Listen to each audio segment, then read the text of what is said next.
Bismillahirrahmanirrahim.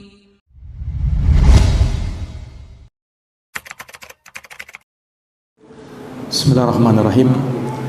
Assalamualaikum warahmatullahi wabarakatuh.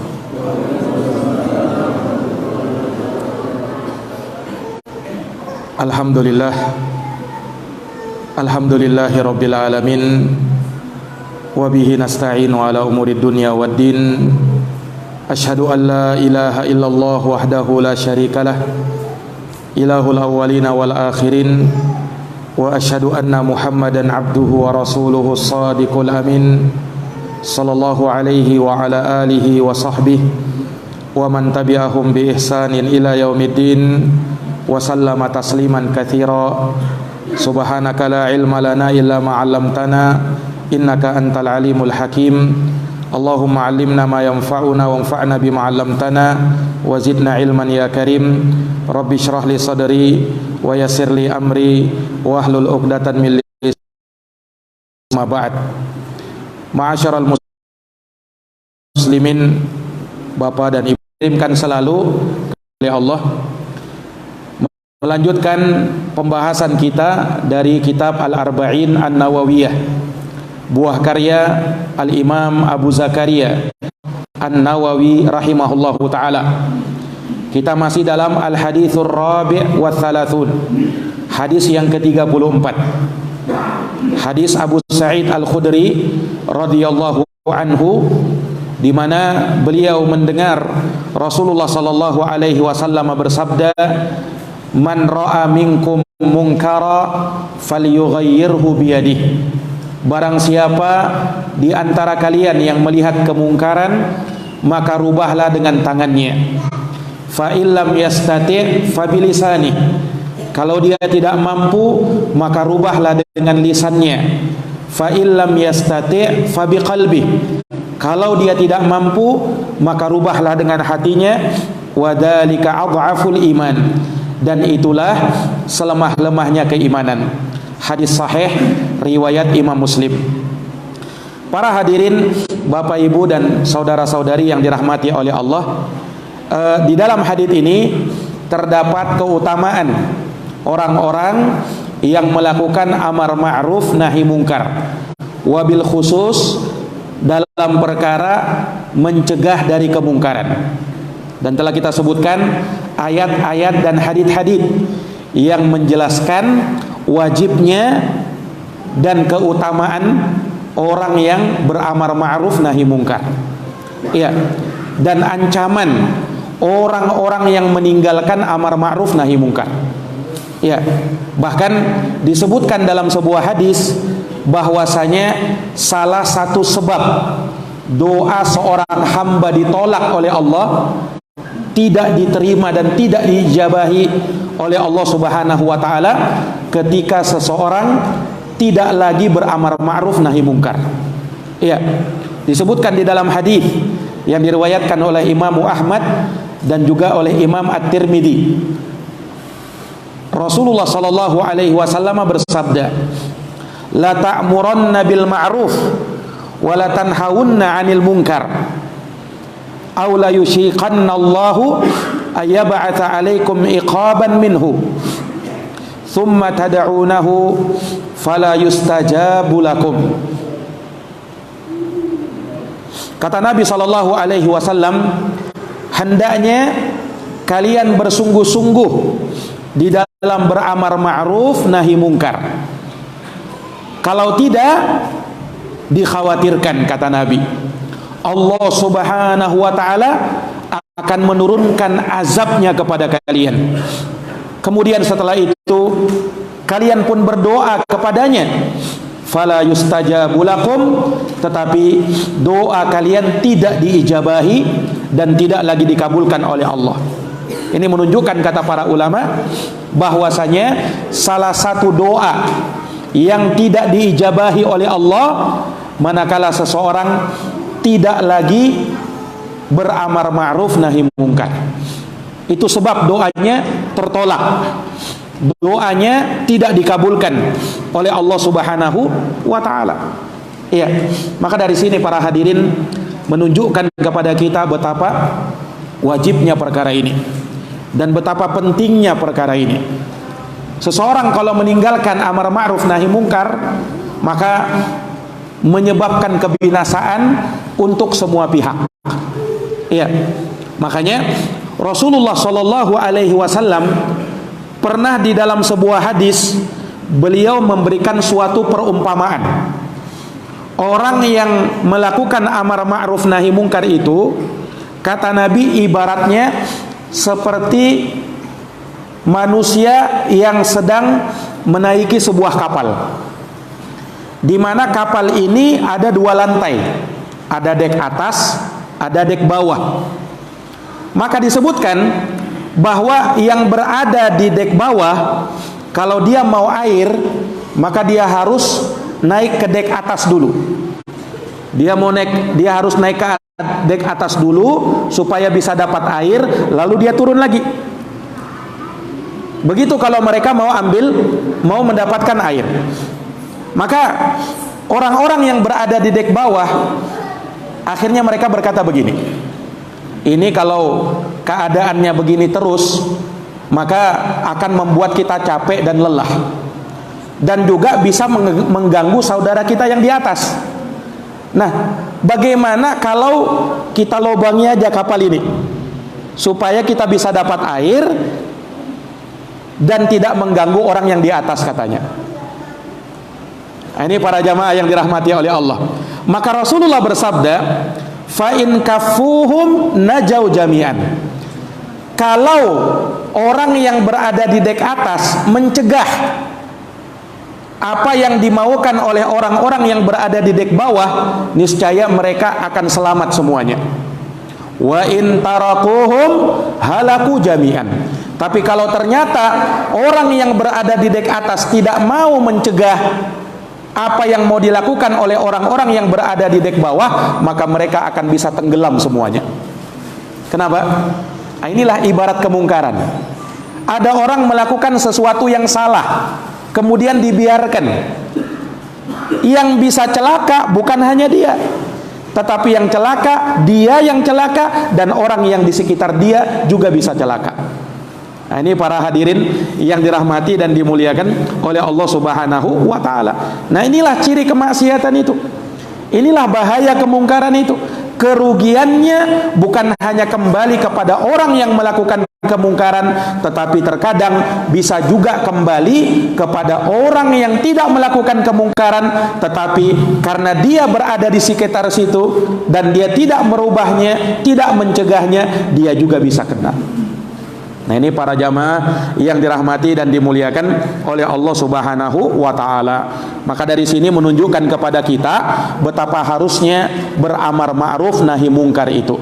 Hanya saja ulama menjelaskan bahwa orang yang ingin beramar ma'ruf nahi mungkar harus punya dawabit, harus punya kaidah, supaya amar ma'ruf nahi mungkarnya betul.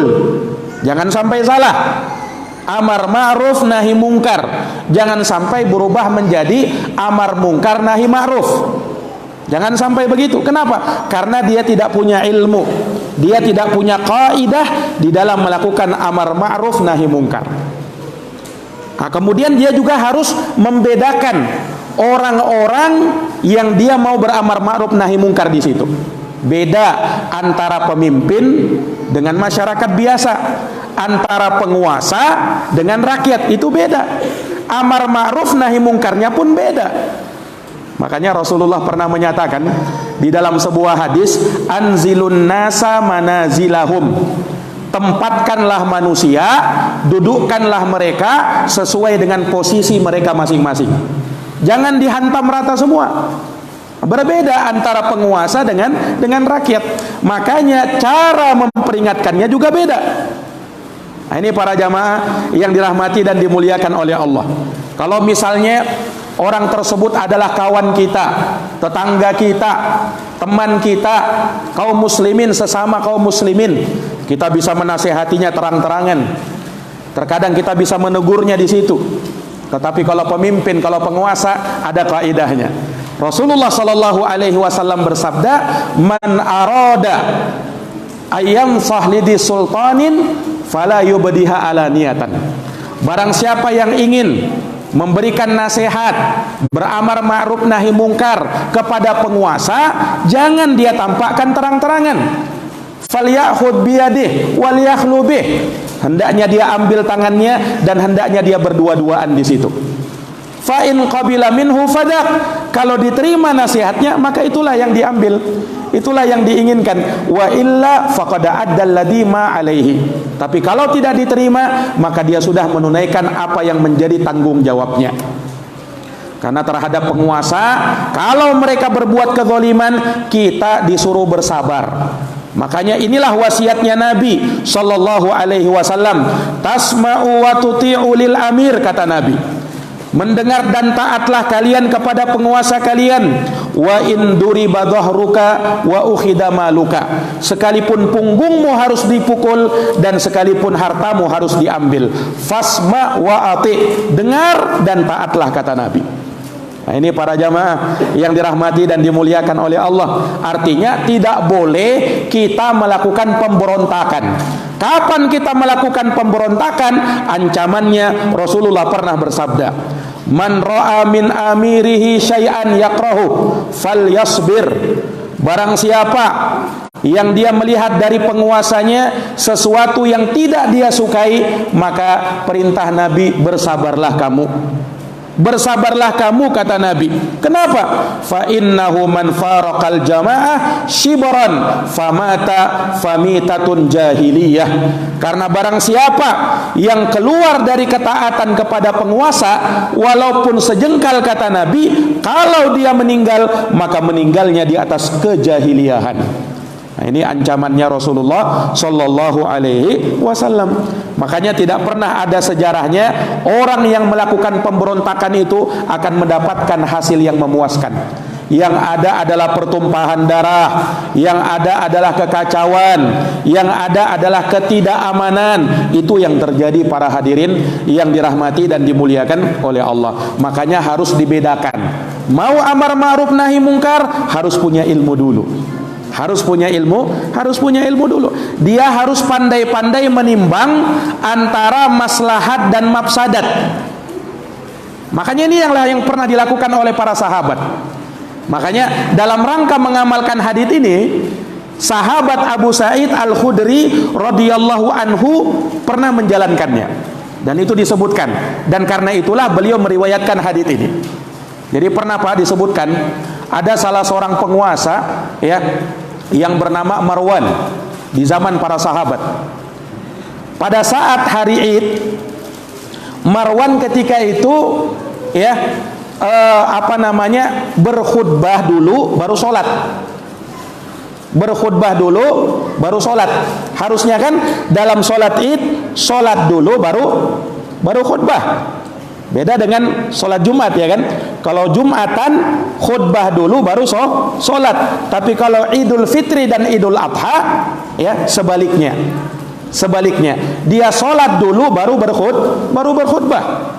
Sementara yang dilakukan Marwan sebaliknya, menyelisihi sunnahnya Rasul Shallallahu Alaihi Wasallam. Dia khutbah dulu baru sholat. Maka disebutkan ketika itu ada Abu Sa'id Al-Khudri di situ. Ketika penguasa ini mau naik, dia ambil tangannya. Maksudnya dia mau cegah, sholat dulu baru khutbah. Bukan khutbah dulu baru sholat. Tapi ternyata Marwan ketika itu dia tetap naik. Dia mau khutbah dulu baru sholat, menyelisihi sunnahnya Rasul Sallallahu Alaihi Wasallam. Tapi ketika Marwan naik, ya, mau berkhutbah, sudah dicegah oleh Abu Sa'id dan ia tetap naik. Akhirnya Abu Sa'id diam. Ketika itu dia tidak mampu merubah dengan tangannya. Kan dia sudah halau kan dengan tangannya. Tetapi sang penguasa tetap mau naik. Akhirnya ketika itu ada sahabat lain yang bernama Abu Mas'ud radhiyallahu an. Dia berkata kepada penguasa, "As-shalah qabla al-khutbah." Salat dulu baru khutbah. Bukan sebaliknya. Salat itu salat dulu baru khutbah. Bukan sebaliknya, bukan khutbah dulu baru salat. Tetapi sang penguasa tetap berkhutbah dulu baru sholat, karena dia punya takwil sendiri. Dia menginginkan jangan sampai orang pulang duluan sehingga tidak dengarkan nasihatnya. Nah, itu maksudnya dia. Walaupun menyelisihi apa yang menjadi tuntunan Nabi Shallallahu Alaihi Wasallam, tetapi Abu Mas'ud memberikan nasihat seperti itu tidak dihiraukan oleh Marwan ketika itu. Tetap dia berkhutbah. Yang lainnya merubah dengan hatinya.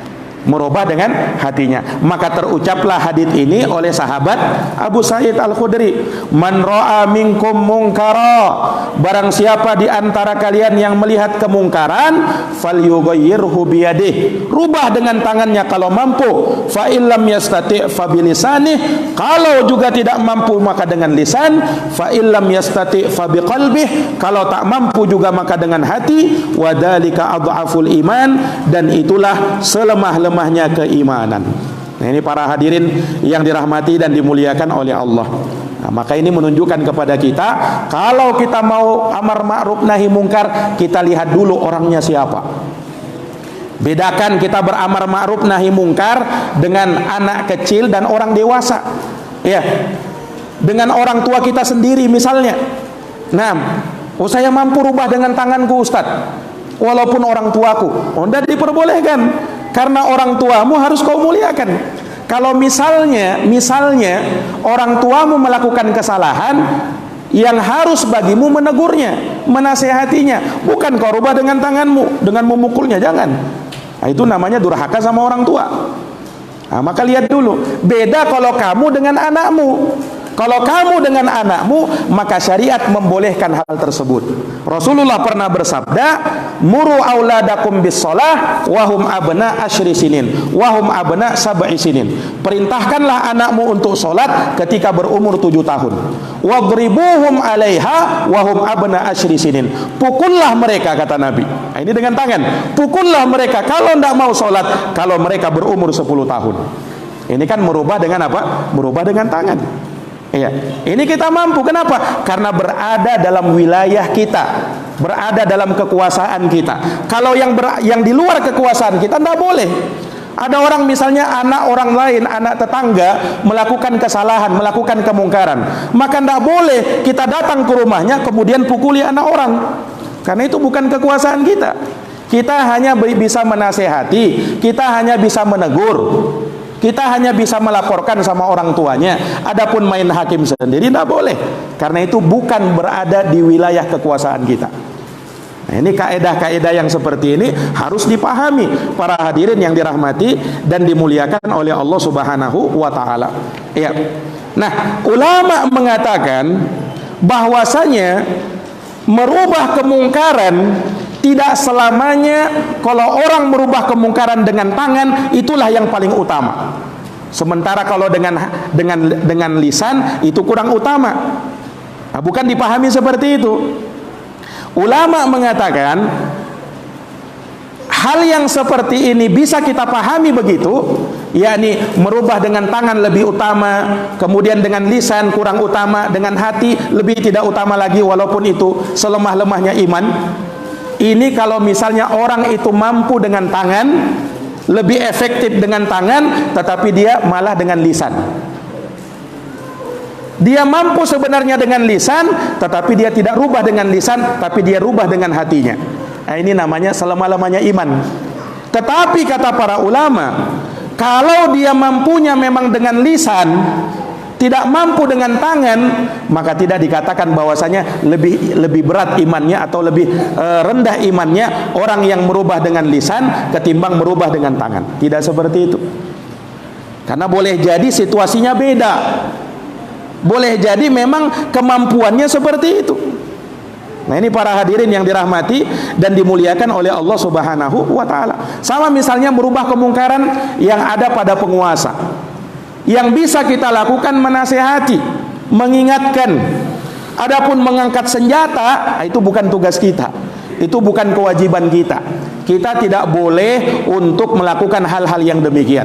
Karena yang ada apa? Pertumpahan darah, kekacauan, ya, ketidaknyamanan, ketidakamanan, itu yang terjadi. Nah, ini para hadirin yang dirahmati dan dimuliakan oleh Allah. Ada kalanya memang merubah kemungkaran itu cukup dengan lisan. cukup dengan lisan. Walaupun kalau misalnya mau dipaksa-paksakan, kita bisa merubah dengan tangan kalau mau dipaksakan. Tetapi jamaah sekalian, kalau ternyata kita merubah dengan tangan berakibat melahirkan kemungkaran yang lebih besar, maka tidak boleh merubah dengan tangan.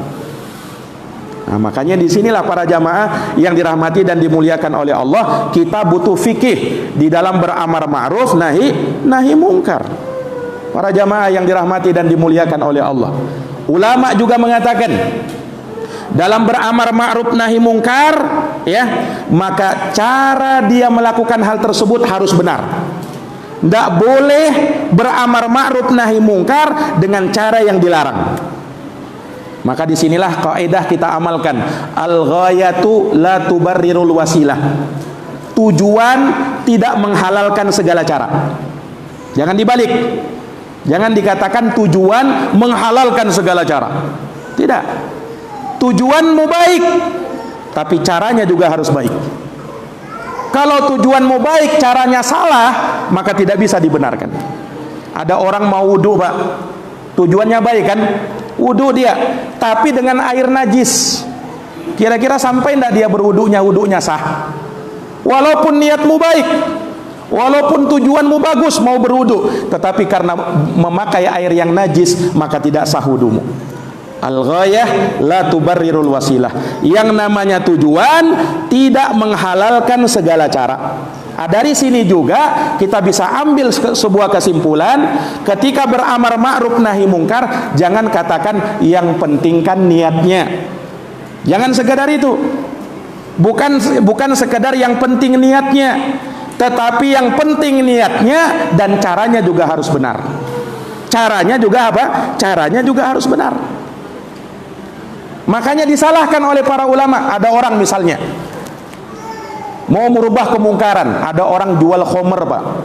Jual khomer, jual minuman yang memabukkan, minuman keras. Dia mau rubah kemungkaran. Bagaimana caranya? Oh, saya mau beli semua khomernya, nanti setelah saya dapat, kemudian saya tumpahkan semuanya. Saya mau rubah kemungkaran. Nah, ini caranya salah. Tujuannya mungkin bagus, tapi caranya salah. Kenapa? Selain hal tersebut tidak membuat dia jera, justru apa? Oh, justru dia akan pasok lagi minuman yang lebih banyak. Iya kan? Dia akan cari lagi minuman supaya ada lagi yang beli lebih banyak lagi. Tidak akan berubah kemungkaran. Kemudian di sisi lain, dalam fikih dalam jual beli, khomer itu dihukumi najis. Di dalam fikih jual beli, kita tidak boleh membeli barang yang najis. Jual belinya tidak sah. Makanya beli khamar hukumnya tidak boleh. Apapun tujuannya, apapun alasannya. Nah, ini para jamaah yang dirahmati dan dimuliakan oleh Allah Subhanahu wa taala. Nah, ini yang disebutkan oleh para ulama. Jadi tidak boleh kita merubah kemungkaran, kita beramar ma'ruf nahi mungkar, tapi cara yang kita tempuh, cara yang kita lakukan adalah cara yang keliru. Tidak boleh para hadirin yang dirahmati dan dimuliakan oleh Allah. Kau mau merubah kemungkaran, kau mau beramar ma'ruf nahi mungkar, caramu harus benar. Caramu harus betul. Maka dari sinilah kelirunya sebagian orang-orang yang mengatasnamakan Islam, kemudian mau berjihad, ya, kemudian mau menegakkan jihad katanya. Akhirnya apa? Dia lakukan kemungkaran, naam, dalam rangka untuk merubah kemungkaran. Dalihnya mau merubah kemungkaran. Dia datangi diskotik misalnya, dia bom itu. Nah, itu bukan cara Islam yang seperti itu. Kenapa? Karena Islam tidak pernah membenarkan yang namanya bom bunuh diri. Apapun alasanmu, apapun yang kau bom itu kemungkaran. Tidak ada di dalam jihad yang namanya bom bunuh diri, seperti yang dilakukan atau disangka oleh sebagian orang itu. Nah, kemungkaran para hadirin yang dirahmati oleh Allah, kalau kaitannya itu sudah berhubungan dengan orang banyak, maka tugas kita adalah mengingatkan, menasehati, mengingatkan dengan ayat-ayat Allah dan hadits-hadits Rasulullah SAW. Adapun dengan tangan, itu bukan tugas kita, tugasnya penguasa. Maka kewajiban kita melaporkan hal yang seperti itu. Ditegakkan, walhamdulillah. Kalau tidak ditegakkan, maka Allah Subhanahu wa ta'ala tidak mewajibkan kepada kita untuk melakukan yang lebih daripada itu. Kenapa? Untuk menjaga stabilitas keamanan, ketertiban di tengah masyarakat, supaya tidak ada tindakan anarkis, main hakim sendiri. Dilakukan yang seperti ini. Nah, ini kaidah-kaidah harus dipahami di dalam beramar ma'ruf nahi mungkar. Islam itu agama yang damai. Islam itu agama yang tentram, tidak suka keributan, tidak suka huru-hara. Itu Islam. Kalau mau jihad yang betul-betul jihad, di medan jihad, seperti Nabi SAW dan para sahabat. Itu baru berjihad namanya. Nah, ini para jamaah yang dirahmati dan dimuliakan oleh Allah. Nah, orang-orang yang seperti ini mungkin tujuannya bagus, tapi caranya yang salah. Nah, sudah kita sebutkan tadi, al-ghayatu la tubarrirul wasilah. Tujuan yang baik tidak menghalalkan segala cara. Tidak menghalalkan apa? Tidak menghalalkan segala cara. Sekali lagi, Islam tidak dikenal yang namanya main hakim sendiri. Tidak ada itu. Nah, para jamaah yang dirahmati dan dimuliakan oleh Allah Subhanahu wa taala. Contoh lain, ada orang beramar ma'ruf nahi mungkar, tujuannya bagus tapi caranya salah. Ada orang, Pak, misalnya, ya, dia mau merubah kemungkaran. Nah, caranya bagaimana? Dia ikut-ikutan berada di tempat kemungkaran itu. Iya. Ada orang main judi, dia bilang. Ada orang main judi. Dia mau rubah ini orang main judi ini. Bagaimana caranya? Dia ikutan masuk ke dalam situ, dia main judi juga. Apakah ini benar cara yang seperti ini? Para hadirin yang dirahmati dan dimuliakan oleh Allah Subhanahu wa taala, ya, cara yang seperti ini keliru. Tidak pernah diajarkan oleh Nabi sallallahu alaihi wasallam merubah kemungkaran dengan cara yang seperti itu. Nah, dia mau merubah kemungkaran, ada orang mabuk-mabukan, dia ikut mabuk-mabukan di situ. Ini bukan merubah kemungkaran namanya. Justru dia ikut dalam kemungkaran tersebut. Mungkin ada yang bilang begini, Ustadz, ketika saya lakukan yang seperti itu, mereka akhirnya berubah.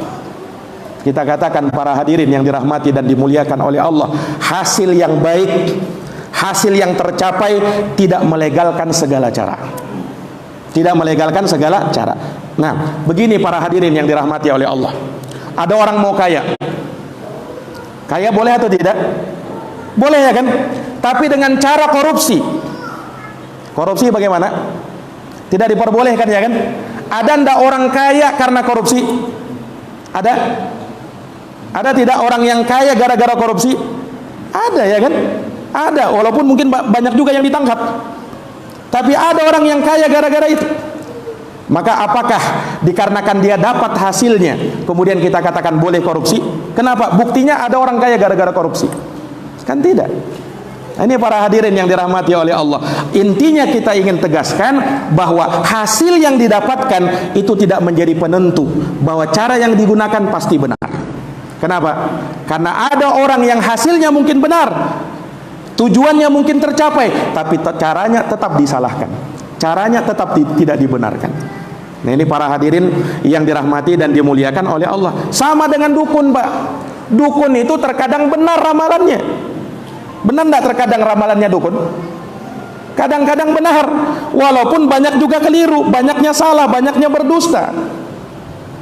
Nah, ini para hadirin yang dirahmati oleh Allah. Tetapi bukan artinya karena si dukun pernah benar kemudian menjadi alasan bagi kita kalau begitu kita datang ke dukun. Kenapa? Dia pernah benar. Tidak, para hadirin yang dirahmati dan dimuliakan oleh Allah.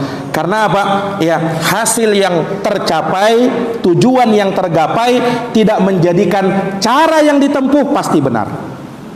Kalau mau beramar ma'ruf nahi mungkar, kita butuh fikih di dalam beramar ma'ruf nahi mungkar. Tidak sembarangan. Nah, ini para hadirin yang dirahmati dan dimuliakan oleh Allah Subhanahu wa taala. Kemudian di antara kaidah yang juga harus diperhatikan para jamaah, di dalam beramar ma'ruf nahi mungkar asalnya kita lakukan dengan penuh kelembutan. Ini caranya. Jadi jangan dulu langsung keras-kerasan. Jangan dulu langsung main hantam dalam merubah kemungkaran itu. Tapi gunakan dulu cara yang selembut mungkin. Ini para jamaah. Kenapa? Karena sesungguhnya Allah Subhanahu wa taala mencintai yang namanya kelembutan. Bayangkan, Pak, Fir'aun laknatullah alaih. Kenal Fir'aun, Pak? Fir'aun yang manusia yang paling kafir sedunia ketika itu, yang dia mengatakan bahwa saya ini Tuhan, Fir'aun itu. Musuhnya Fir'aun siapa, Pak? Nabi siapa? Nabi Musa dan Nabi Harun. Ketika Allah Subhanahu wa taala perintahkan Nabi Musa dan Nabi Harun untuk menasehati Fir'aun, merubah kemungkaran Fir'aun, apa kata Allah kepada Nabi Musa dan Harun? Allah sebutkan dalam Quran, idhaba ila fir'auna innahu tagha. Wahai Musa, wahai Harun, pergilah kau kepada Fir'aun, karena sesungguhnya Fir'aun itu melampaui batas. Nasihati Fir'aun, cegah kemungkaran Fir'aun. Bagaimana caranya? Apakah Allah katakan hantam Fir'aun? Apakah Allah katakan pukul dia, berontak dia? Tidak. Yang Allah katakan faqula lahu qawlan layyina la'allahu yatadakkaru aw yakhsha. Ucapkanlah kepada Fir'aun kalimat yang lemah lembut, barangkali dia mau mengingat atau dia mau sadar. Subhanallah. Ini kepada Nabi Musa, Pak, yang mau didakwahi Fir'aun, manusia yang paling kejam ketika itu. Tapi Allah masih gunakan uslub apa? Metode kelembutan. Makanya pernah ada satu riwayat, ada seorang penguasa, Pak, ditegur sama orang, ditegur sama seorang yang dianggap alim lah, ditegur dengan keras. Maka penguasa ini protes. Kata dia apa? Ya fulan, saya ini tidak lebih jelek daripada Fir'aun, dan kamu tidak lebih baik daripada Nabi Musa. Tetapi Allah mengatakan kepada Fir'aun, kepada Nabi Musa tentang Fir'aun, faqula lahu qawlan layyina la'allahu yatadakkaru aw yakhsha. Nah, ini para hadirin yang dirahmati oleh Allah, ini menunjukkan kepada kita apa? Gunakan kelembutan. Asalnya beramar ma'ruf nahi mungkar, kita gunakan kelembutan. Kita gunakan apa? Kelembutan. Makanya Nabi orang yang paling lembut. Allah Subhanahu wa taala berfirman, "Fabima rahmatin minallahi lintalahum walau kunta fadhdhan ghalidhal qalbi lam faddu min haulik." Maka dengan sebab rahmat dari Allah, engkau wahai Muhammad berlaku lemah lembut. Andaikan engkau kasar, lagi keras hati, niscaya orang akan lari dari sekeliling kamu. Jadi Nabi itu orang yang paling lembut. Dan Nabi berpesan kepada para sahabat, walinu bi aidi ikhwanikum, berlemah lembutlah kalian kepada kawan-kawan kalian. Innar rifqa la yakunu fi syai'in illa zana wa la yunza'u min syai'in illa syana. Lemah lembut itu sungguh, kata Nabi, tidaklah ada pada sesuatu kecuali akan membuat dia indah, dan tidaklah dicabut dari sesuatu kecuali akan membuat dia jelek. Kecuali akan membuat dia jelek. Para jamaah yang dirahmati dan dimuliakan oleh Allah, makanya lihat praktek Nabi di dalam beramar ma'ruf nahi mungkar itu. Subhanallah, sangat banyak praktek-praktek Rasulullah Sallallahu Alaihi Wasallam yang menunjukkan betapa lembutnya beliau. Pernah suatu hari, Pak, salah seorang sahabat yang bernama Muawiyah bin Hakam As-Sulami radhiyallahu taala anhu. Muawiyah bin Hakam pernah suatu hari beliau ini sholat bermakmum di belakang Nabi. Bermakmum di belakang Nabi. Tiba-tiba ada orang bersin. Kemudian dalam sholat ini, kemudian dijawab oleh sahabat Muawiyah, yarhamukallah. Kan itu kan harusnya seperti itu kan. Kalau ada orang bersin, dijawab yarhamukallah. Tapi posisinya ini sedang sholat. Posisi kita sedang sholat. Kalau tidak sholat, jawab saudaramu yang bersin. Kalau mengucapkan alhamdulillah, kita doakan yarhamukallah, semoga Allah merahmatimu. Tapi kalau dalam sholat, tidak. Karena kita ada zikir tersendiri, jangan sampai terganggu zikir kita. Ini para jamaah sekalian. Nah, tapi sahabat Muawiyah yang ketika itu tidak tahu, beliau jawab yarhamukallah, ini sedang sholat ini. Akhirnya apa? Akhirnya ketika itu sahabat yang lain ngeliatin sahabat Muawiyah sedang sholat, diliatin, ditengokin. Sahabat Muawiyah merasa diliatin, akhirnya dia berkata-kata, ada apa dengan kalian ini? Ngapain kalian lihat saya? Ini sedang sholat ini. Akhirnya gaduh sholat ketika itu. Karena apa? Muawiyah bin Hakam As-Sulami berbicara di dalam sholatnya. Akhirnya ada sahabat yang mengisyaratkan supaya diam dia, supaya diam. Muawiyah ketika itu tidak tahu kalau sholat tidak boleh berkata-kata, tidak boleh bicara. Akhirnya Pak, selesai sholat, Muawiyah ketika itu ketakutan. Nah, jangan sampai saya ini dimarahi sama Nabi ini, karena saya sudah membuat gaduh sholat. Subhanallah. Selesai sholat Pak, Nabi panggil Muawiyah. Kemudian dinasehati oleh Nabi dengan nasihat yang sangat lembut. Iya. Sampai kata Muawiyah radhiyallahu anhu, aku tidak pernah mendapati seorang guru seperti Rasulullah SAW. Orangnya sangat lembut. Beliau tidak memarahiku, beliau tidak membentakku, apalagi sampai memukulku, tidak. Tetapi beliau mengatakan kalimat-kalimat lemah lembut, dan itu betul-betul tertanam di dalam diriku. Subhanallah. Ini caranya Nabi, para hadirin yang dirahmati dan dimuliakan oleh Allah, dalam merubah kemungkaran. Nah, kemudian ada kisah yang lain. Disebutkan dalam Sahih Bukhari dan Sahih Muslim. Ada seorang Arab Baduy Pak. Arab Baduy itu Arab gunung, tinggalnya di gunung. Kadang orang gunung itu kadang dia tidak tahu apa namanya kondisi orang kota, ya kan, sehingga terkadang, mohon maaf, kadang kurang ngerti kesopanan, sopan santun, kadang kurang ngerti. Nah, ada Arab Baduy yang baru turun dari gunung, datang ke masjid, tiba-tiba kencing di sudut masjid, di masjidnya di masjid Nabi, di masjid Nabawi. Nah, tapi ketika itu para sahabat melihat Arab Baduy ini saya nanya kencing di situ, oh mereka langsung bentak itu si Arab Baduy tadi. Ada yang berdiri, ada yang memarahi, ada yang, tapi Nabi diam Pak. Bahkan Nabi larang sahabat. Kata Nabi apa? Utruku, biarkan dia. Tidak usah kalian marahi seperti itu, tidak usah kalian bentak. Biarkan dia. Subhanallah. Sampai akhirnya Arab Baduy tadi selesai dia kencing, setelah itu dipanggil sama Nabi. Dalam keadaan sahabat marah semuanya sudah. Ini orang kencing di masjid. Nah, para jamaah sekalian yang dirahmati oleh Allah. Tapi Nabi SAW panggil Arab Baduy tadi, kemudian dikasih tahu oleh Nabi. Ya, kata Nabi SAW bahwasanya sesungguhnya masjid ini adalah tempat ibadah, tempat untuk berzikir kepada Allah, diangkat nama Allah di dalamnya. Tidak pantas hal-hal yang seperti ini terjadi. Subhanallah. Maka si Arab Baduy tadi betul-betul mendapatkan pelajaran. Ya, sampai dia berkata, ya, dalam keadaan ada Nabi dan sahabat di situ. Kata si Arab Baduy ini, ya Allah, rahmatilah saya dan Muhammad saja, jangan rahmati orang yang di sekitar saya.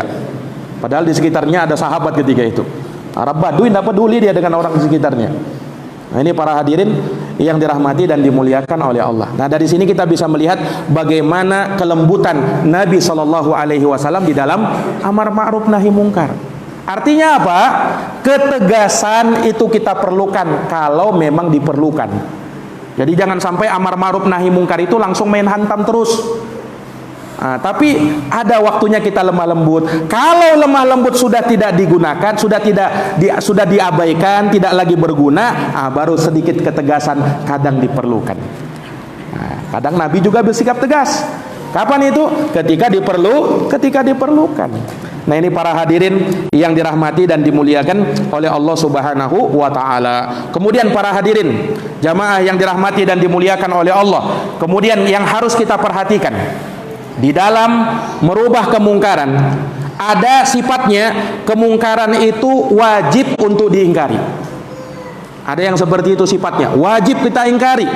Nah, ini pada permasalahan-permasalahan yang sepakat di situ kaum muslimin, para ulama, bahwa itu kemungkaran. Nah, misalnya apa? Kesyirikan misalnya. Kemungkaran jelas.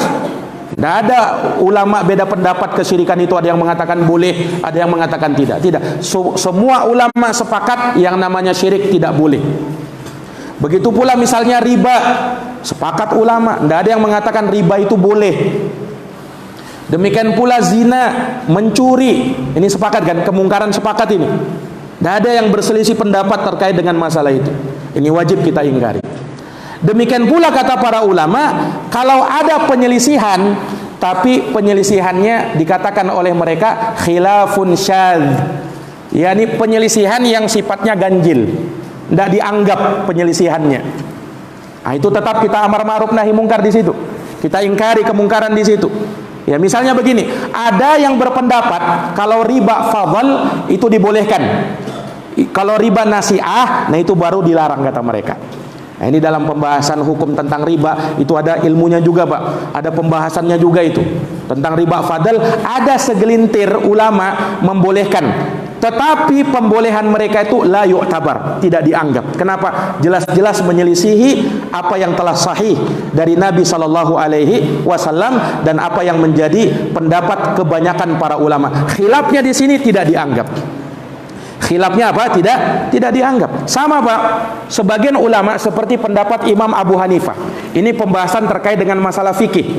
Imam Abu Hanifah dari pendapat beliau itu membolehkan kalau khamr terbuat dari selain perasan anggur. Itu boleh. Yang tidak boleh kalau dari perasan anggur. Jadi kalau biarpun memabukkan, kalau bukan dari perasan anggur, menurut Abu Hanifah boleh. Nah, ini penyelisihan yang seperti ini. Kalau dianggap kemudian toleran, bisa gawat, Pak. Banyak orang mabuk nantinya.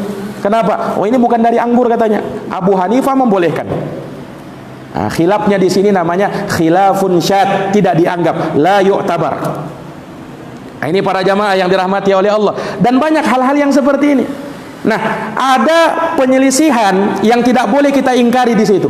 Kalau misalnya sifatnya ikhtilaf, ya, yang kita harus toleransi di situ, harus berlapang dada di situ. Nah, inilah pembahasan fikih yang dikaji oleh para ulama, yang seseorang tidak boleh mengingkari di situ. Karena apa? Ulama beda pendapat, Pak. Taruh misalnya tentang masalah kunut subuh. Kunut subuh ada yang membolehkan, ada yang melarang, ada yang mengatakan sunnah, ada yang mengatakan bahwasanya hal tersebut tidak disunnahkan. Ini khilafnya mu'tabar, maka tidak boleh terjadi pengingkaran satu sama lain dalam masalah ini. Ini para jamaah sekalian, tentang masalah jumlah rakaat sholat tarawih. Nah, kita akan diperhadapkan itu. Ada yang 11 rakaat, ada yang 21 rakaat. Ya kan? Nah, ini khilafnya masih mu'tabar. Tidak boleh ada pengingkaran. Tidak boleh yang 11 menyesatkan yang 21, yang 21 tidak boleh menyesatkan yang 11. Kenapa? Masing-masing punya dalil, punya hujah, punya argumen. Nah, yang seperti ini tidak boleh ada pengingkaran. Yang ada kita berdialog, kita berdiskusi. Nah, itu yang ada. Nah, ini para jamaah yang dirahmati dan dimuliakan oleh Allah Subhanahu wa ta'ala. Sama terkait dengan azan Jumat misalnya. Ada azan 1 kali, ada yang azannya 2 kali. Ini khilafnya mu'tabar. Tidak boleh ada pengingkaran dalam masalah itu. Yang mau azan 1 kali silahkan. Itu mungkin yang kuat bagi dia. Yang mau azan 2 kali silahkan. Itu yang kuat bagi dia. Yang keliru kalau misalnya yang satu mengingkari yang azan 2, begitu pula sebaliknya. Kenapa para jamaah? Ini khilaf yang kita harus berlapang dada. Nah, berlapang dada. Semuanya sesuai dengan pendapatnya masing-masing dan kita harus toleransi di situ. Ini para jamaah. Tapi kalau dalam masalah-masalah prinsip, seperti misalnya perbedaan kita dengan Islam liberal misalnya. Yang satu mengatakan hanya Islam yang diterima, yang lain mengatakan oh enggak, semuanya masuk surga. Nah, ini tidak bisa ketemu ini. Kenapa? Khilafnya sudah dalam masalah prinsip. Misalnya juga antara kita dengan orang-orang Syiah. Nah, ini tidak bisa ketemu. Kenapa? Perbedaan kita dengan mereka dalam masalah prinsip. Qurannya mereka beda dengan Qurannya kita. Nah, ini para jamaah. Sehingga penyelisihan di sini, perbedaan di sini memang harus berpisah. Nah, makanya di dalam pembahasan ini para ulama detail di dalam permasalahannya. Jadi jangan sampai kita gulu berlebih-lebihan dan jangan juga bergampangan, tengah-tengah. Wa kadzalika ja'alnakum ummatan wasata. Demikianlah kami jadikan kalian itu umat pertengahan, tidak berlebih-lebihan dan tidak juga bergampangan. Nah, ini para jamaah, kalau kita paham kaedah-kaedah yang seperti ini, maka segala perselisihan, segala persengketaan, segala perbedaan itu bisa akan damai insyaallah taala. Tapi kalau kurang paham hal-hal yang seperti ini, perbedaan sedikit, perselisihan sedikit bisa ribut itu nantinya. Bisa ribut, bahkan bisa berkelahi orang, Pak. Gara-gara hal yang demikian. Nah, mudah-mudahan apa yang kita paparkan pada pertemuan ini bisa dipahami dengan baik. Jazakumullahu khairan atas perhatiannya. Mohon maaf atas segala kekurangannya. Kita akhiri dan kita tutup dengan doa kafaratul majlis. Subhanakallahumma wa bihamdika asyhadu an la ilaha illa anta astaghfiruka wa atubu ilaik. Subhana rabbika rabbil izzati amma yasifun wa salamun alal mursalin walhamdulillahi rabbil alamin. Wassalamualaikum warahmatullahi wabarakatuh.